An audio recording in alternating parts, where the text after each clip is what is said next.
Bapak, Ibu, Saudara, Saudari yang dikasihi Tuhan.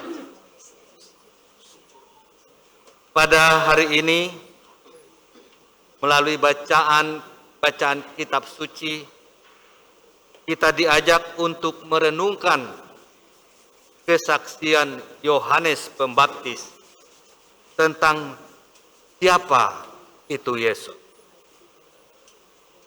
Yohanes Pembaptis memperkenalkan Yesus dengan berkata, "Lihatlah anak domba Allah yang menghapus dosa dunia." Bapak, Ibu, Saudara-saudari yang dikasihi Tuhan, kitab suci terutama Perjanjian Lama sangat sering menyebut anak domba. Dalam Perjanjian Lama, Allah mensyaratkan kurban anak domba yang tak bercela sebagai kurban penebus dosa. Bisa kita lihat dalam kitab Imamat bab 4 ayat 32, bab 5 ayat 6 dan 14. Kitab Kejadian juga mencatat bagaimana Allah membebaskan bangsa Israel dari penjajahan Mesir melalui kurban anak domba. Dengan tanda darah anak domba yang dikurbankan, bangsa Israel dibebaskan dari perbudakan Mesir. Bapak, Ibu, Saudara-saudari terkasih, Yesus sebagai anak domba Allah telah menjadi kurban tebusan dosa dan maut umat manusia. Dengan darah Kristus di kayu salib, kita dibebaskan dari kuasa dosa dan maut. Kurban Yesus merupakan penggenapan janji Allah dan nubuat para nabi yang sudah dinanti-nantikan selama ribuan tahun. Kurban Kristus mengakhiri kurban anak domba Perjanjian Lama yang berkali-kali dipersembahkan. Hanya kurban Kristuslah yang sesungguhnya dapat menghapuskan dosa kita manusia. Kurban Yesus yang memberikan kepada kita hidupnya sendiri, yang mengantar kita kepada kehidupan yang kekal. Di sini Bapak, Ibu, Saudara-saudari terkasih, kita disadarkan bahwa betapa mulia dan berharganya hidup kita dan dunia ini di hadapan Tuhan. Ia sungguh mengasihi kita dan dunia ini. Kasih-Nya melampaui segalanya. Dia tidak memberikan kita materi semata, tetapi dirinya, hidupnya sendiri, yaitu Tuhan kita, Yesus Kristus, yang rela menderita sengsara dan mati di kayu salib, dan dibangkitkan pada hari ketiga. Maka sungguh benarlah apa yang diwartakan penginjil Yohanes dalam Injil Yohanes bab 3 ayat 16 yang berbunyi, "Karena begitu besar kasih Allah akan dunia ini, sehingga Ia telah mengaruniakan anaknya yang tunggal, supaya setiap orang yang telah percaya kepadanya tidak binasa, melainkan beroleh hidup yang kekal." Maka seperti saya katakan tadi, kita bersyukur karena kita telah percaya, telah dibaptis, dan karena itu kita berharap dan yakin beroleh hidup yang kekal itu. Karena itu sudah dijanjikan oleh Yesus sendiri kepada setiap orang yang percaya kepadanya.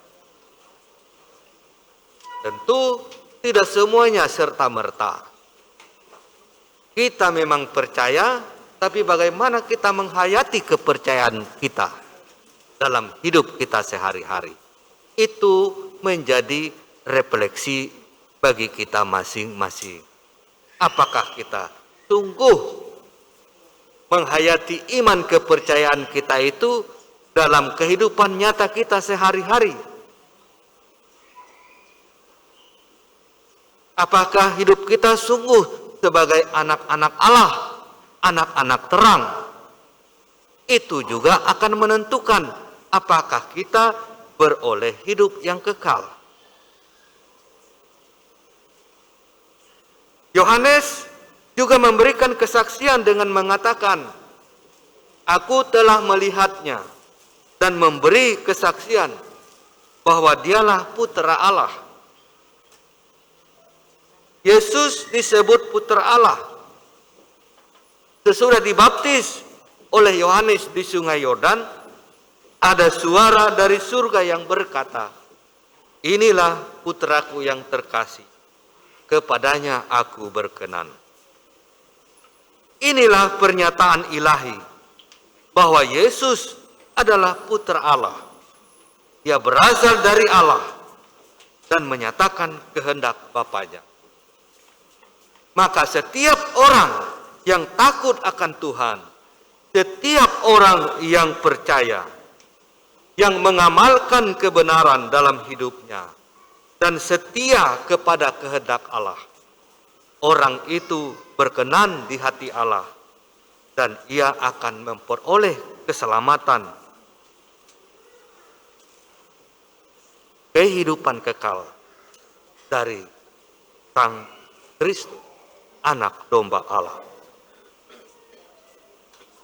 Bapak, Ibu, Saudara-saudari yang dikasihi Tuhan, dengan sakramen baptis kita mendapat sebutan sebagai anak-anak Allah. Dan kita memang adalah anak-anak Allah. Sebagai anak-anak Allah itu, kita dipanggil untuk hidup berkenan di hadapan Allah dengan mengamalkan kebaikan, kebenaran, dan keadilan dalam hidup kita. Sabda Tuhan hari ini kiranya memberi inspirasi kepada kita untuk meneladan Yohanes,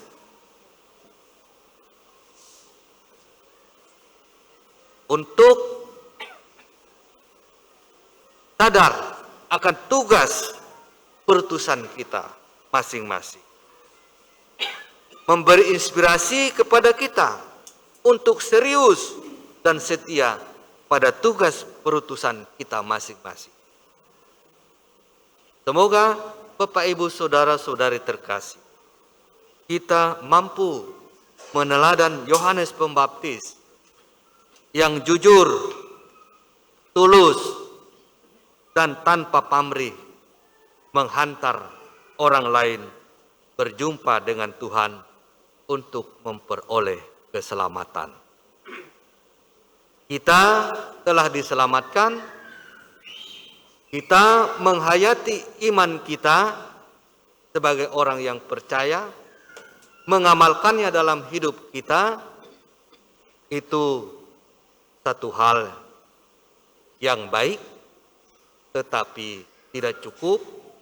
Kita juga harus menghantar orang lain, sesama kita juga, untuk berjumpa dengan Yesus, untuk diselamatkan. Semoga Bapak, Ibu, Saudara-saudari terkasih, melalui sabda Tuhan hari ini, kita diingatkan kembali akan tugas perutusan kita masing-masing.